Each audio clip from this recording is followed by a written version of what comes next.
outside, there is a battle brewing in San Diego, and unfortunately, things are turning sour. A group of pickleball players recently staged a takeover of a local tennis club just to make a point. KOSI's Dan Plant joins us now from the Peninsula Tennis Club over in OB, where it all went down. Hi, Dan.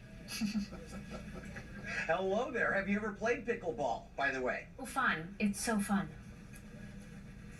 It is a fun sport, but they don't have an actual formal place to play in San Diego. So the pickleball people have been getting very aggressive. Hello, welcome. We're at the Peninsula Tennis Club here in OB, and this was the site of the takeover. I'm going to call it a hostile takeover. If you ask these guys, they were exercising their right to go play on public land. So there's obviously a difference in opinion, and you'll learn more about that as I show you this story. But this has been a battle that's been going on for a long, long time. These pickleball people have been pushing the city to find some sort of a facility just for them, and it's been years, and there is no actual formal facility for pickleball, so it's kind of a mixed use thing where they come and they strike the tennis courts and they can play pickleball. But that doesn't work, quite honestly, in a lot of places. It can work in some places. It really cannot work here. Unless this place is completely converted to pickleball, the mixed use is really not going to happen. So I got a chance to actually get the video from the takeover, talk to the guys who were involved in the takeover, and response from the local USTA Tennis Association. So take a look at what's going on. That's me in the background. Get off this court! Go! Get out of here! I don't play pickleball! With all of the issues that divide us in today's world, there's a new one that you might have heard about. It's pickleball versus tennis. Sounds funny, but in San Diego, it's getting ugly. You guys know that you have to sign in and pay a fee, and it's for tennis only. Yeah, we understand that. We met with the city. They said no one has a permit to this place.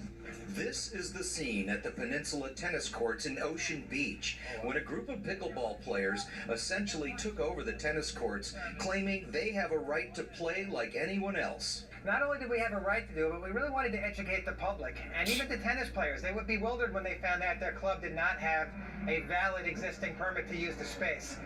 And all we're really asking for is a fair chance to compete for those permits. The permits he's talking about are called special use permits, and yes, the city of San Diego has been lagging behind for years on renewals.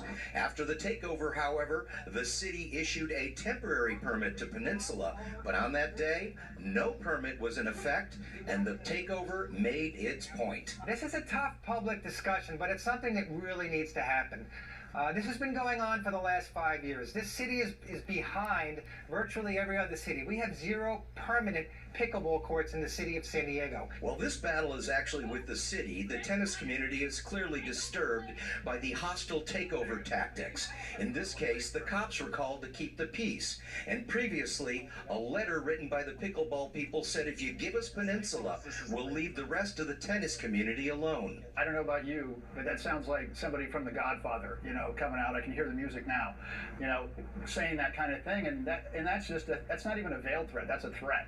In fact, a lot of people felt a little threatened that day. A kids' tennis camp had to stop to deal with the takeover, and the tactics are leaving people with a bad taste about pickleball. It's like me saying, okay, well, I can go to Torrey Pines right now, if they don't have a special use permit in place, if I found that loophole, and go start playing soccer on your greens or flag football or whatever. Would anybody do that? Well, these guys might, since pickleball is growing so fast and no public courts are available. But keep in mind, tennis is also growing lately, and the numbers aren't even close. Tennis, in terms of a national presence, is bigger than all the other racket sports combined. Still, the number of people that play. And if you think that these games are compatible, well, they're really not, starting with the noise. I mean, I play both sports. When I'm playing pickleball, nothing bothers me because it's so noisy. When I'm playing tennis, yeah, it's not even a comparison, but how much louder pickleball is compared to tennis.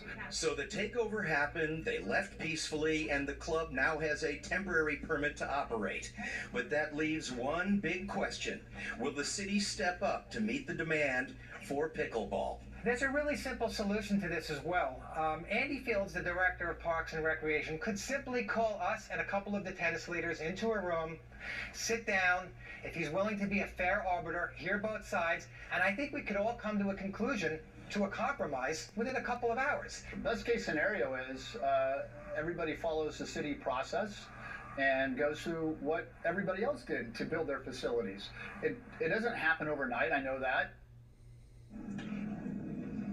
Alrighty, back out here live, and I did finally get a response from the city of San Diego, a guy named Tim Graham, who is in the communications department for the parks, and he says essentially that the city is now getting very aggressive, looking for new spots, and including where we're standing right now, not these existing courts, but the land out there. There's soccer fields and baseball fields and all kinds of land.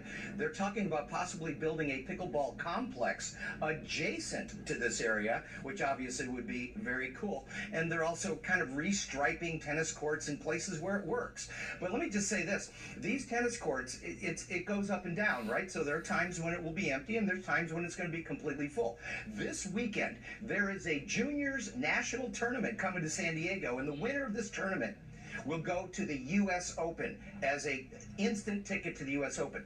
And when these kids, 16 to 18-year-old national championship kids, come to San Diego, they use more than the Barnes Tennis Center across the street. They use all of these courts and all the courts from other local tennis facilities that are owned by the city. So it's not just, you know, you come here and take a picture and say it's empty, we're taking over.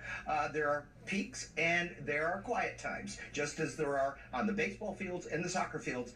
But if you take the soccer fields out, you're not going to be able to play soccer anymore. If you take the tennis courts out, you won't be able to play tennis. And quite honestly, they said if they didn't have all access to all these courts, tournaments like this would not be coming to San Diego. They'd go to Florida or somewhere else. So that's what's going on, you guys. The battle for our ages. Take a look at the tennis. Beautiful day out here. Whatever it is you play, enjoy it. Look, but again, can we just get along? You know, can we just get along? So throw it back to you guys. Dan, can I ask you to clarify one thing? Because there are pickleball courts, like there's the Carlsbad Pickleball Club of Carlsbad. There's one in Encinitas, Bobby Riggs Racket and Paddle, that has pickleball. Are you specifically saying just public courts? Because there are a lot of pickleball courts all over San Diego. Yeah, San Diego County, but not San Diego city limits, and that's what they're talking about. Got it, And okay. yes, and I am specifically saying, yeah, because Bobby Riggs is private, Carlsbad thing is private. Okay. Those are clubs, and this is a public facility. Yeah, so that's the Got it. difference. There are currently 12 public tennis facilities in San Diego, 12, right? There are 0 public pickleball facilities. So the city clearly needs to get on board and figure this out, because other cities are passing us up. Oh, yeah. Big time. Thank you for clarifying that, because I have played the game, and I'm a that's fan, and I'm sure many people in the city proper would love to play as well. You got it. Thanks, Dan. All right.